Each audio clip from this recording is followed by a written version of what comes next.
TensorFlow or PyTorch, which is the better deep learning framework in 2025.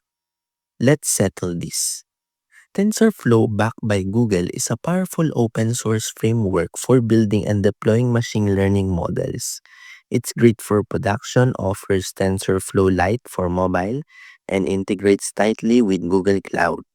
The ecosystem includes Keras, making model building easier, plus strong support by large-scale training.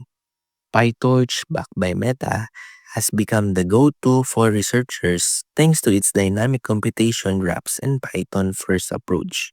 It feels more intuitive for experimentation.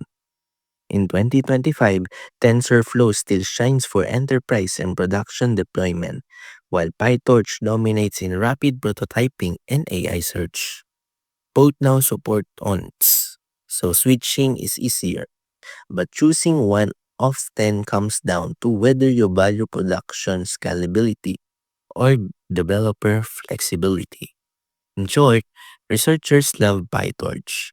Big production teams lean TensorFlow. Pick the one that matches your workflow.